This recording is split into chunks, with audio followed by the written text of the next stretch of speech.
Salam sejahtera untuk kita semua. Perkenalkan, nama saya Margaret Elizabeth dari Pendidikan Profesi Guru Universitas Pakuan. Di sini saya akan memaparkan mengenai penerapan scaffolding pada ZPD kelas 10B di SMA Negeri 10 Bogor dalam materi teks negosiasi mata pelajaran Bahasa Indonesia. Pada kesempatan ini, penerapan prinsip pendekatan scaffolding pada ZPD sudah saya lakukan dalam proses pembelajaran pada saat melaksanakan kegiatan PPL 1 di Sekolah Mitra di SMA Negeri 10 Bogor. Dalam hal ini, sasarannya menjadi objek saya dalam penerapan prinsip pembelajaran scaffolding pada ZPD yaitu di kelas 10B dengan mata pelajaran Bahasa Indonesia, materi teks negosiasi yang menggunakan model pembelajaran Problem Based Learning pada kurikulum Merdeka. Sebelum kita lebih dalam lagi mengetahui penerapan scaffolding pada ZPD di kelas 10B, sama-sama kita harus mengetahui dulu apa sih ZPD itu? ZPD, Zone of Proximal Development, dikutip dari harian Kompasiana bahwa Vygotsky, psikolog dari Rusia, menciptakan sebuah karya yang sangat terkenal, yaitu Zone of Proximal Development atau ZPD. ZPD menjelaskan mengenai jarak tingkat perkembangan aktual anak dengan tingkat perkembangan potensial sebagaimana cara anak memecahkan sebuah masalah dengan individu maupun bersama dengan temannya. Maka, dari konsep ZPD ini, Vygotsky mengemukakan pandangannya mengenai praktik yang dilakukan dalam konsep ZPD yang diberi nama scaffolding. Apa sih scaffolding itu? Menurut Mamin Ratmawati, tahun 2008 halaman 57 pada bukunya mengatakan, scaffolding merupakan pemberian sejumlah besar bantuan kepada individu selama bertahap-tahap di awal pembelajaran dan kemudian mengurangi bantuan tersebut serta memberikan kesempatan kepada anak didik tersebut untuk mengambil alih tanggung jawab yang semakin besar setelah anak mampu mengerjakannya secara individu. Maka dapat diartikan bahwa scaffolding adalah pemberian bantuan yang ditawarkan oleh guru atau teman sejawat untuk mencapai tujuan pembelajaran.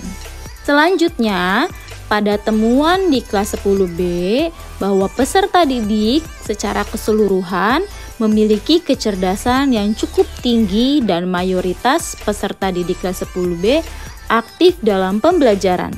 Namun, masih terdapat beberapa peserta didik yang belum menguasai atau belum dapat memahami materi seperti teman-teman yang lainnya. Maka, dalam hal ini, guru dapat menuntun peserta didik dalam penguasaan materi secara terstruktur atau bertahap, agar secara berangsur-angsur peserta didik dapat diberi kepercayaan dalam proses belajar secara mandiri. Dengan demikian, pembelajaran menggunakan pendekatan scaffolding dapat memberikan ruang bagi peserta didik untuk lebih mandiri.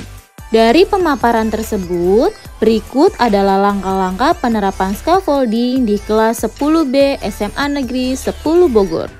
Langkah pertama yaitu mendatangi guru mata pelajaran untuk berdiskusi mengenai perkembangan peserta didik yang akan diajarkan serta mengetahui hasil pembelajaran peserta didik yang sudah dilalui khususnya pada kelas 10B.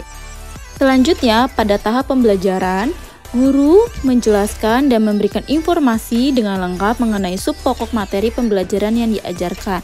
Pada pembelajaran ini mengenai teks negosiasi mulai dari pengertian, ciri-ciri, dan tahapannya, di mana guru memaparkan contoh dari negosiasi yang sering dilakukan di kehidupan sehari-hari. Di dalam contoh tersebut terdapat kesalahan-kesalahan dalam bernegosiasi yang sering digunakan di kehidupan sehari-hari. Maka dalam hal ini materi mengemukakan bagaimana solusi atau tahapan bernegosiasi dengan baik dan benar di kehidupan sehari-hari.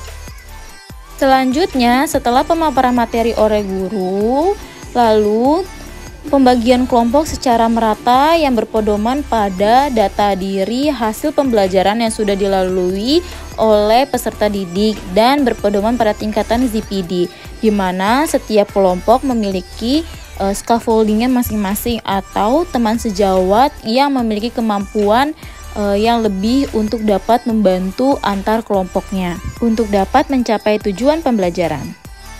Kemudian tindakan berdiskusi pun berjalan dengan lancar dan baik, di mana terlihat tindakan scaffolding terjadi pada tiap kelompok yang ada di kelas 10B. Yang pertama, tindakan scaffolding oleh guru, di mana ada beberapa kelompok anggotanya masih belum memahami lebih dalam mengenai materi yang sudah dipaparkan. Lalu guru dengan perannya sebagai scaffolding memberitahukan atau mengarahkan bagaimana cara pengerjaan ataupun pemahaman mengenai materi tersebut. Kemudian scaffolding yang kedua terdapat pada peserta didik yang memiliki kemampuan lebih, di mana di satu kelompok ada peserta didik yang menjadi scaffolding untuk teman antar kelompoknya, di mana teman kelompoknya masih ada yang kurang memahami materi yang telah dipaparkan, lalu peserta didik yang memiliki kemampuan lebih membantu teman tersebut atau peserta didik tersebut dalam memahami materi dan dalam mengerjakan lembar kerja peserta didik secara per kelompok. Kemudian setelah sudah diberikan bantuan atau arahan mengenai pemahaman yang belum dipahami, lambat laun berangsur-angsur peserta didik tersebut mulai dapat memahami materi tersebut dengan baik, dan peserta didik yang memiliki kemampuan lebih serta guru mulai melepas peserta didik tersebut secara mandiri. Dan tahap terakhir yaitu peserta didik yang telah diberikan bantuan oleh peserta didik yang memiliki kemampuan lebih dan guru, peserta didik tersebut dapat memaparkan materi yang sudah ia dapat, pengetahuan baru yang sudah ia dapat dari berdiskusi kelompok di dalam kelas secara individu pemaparannya.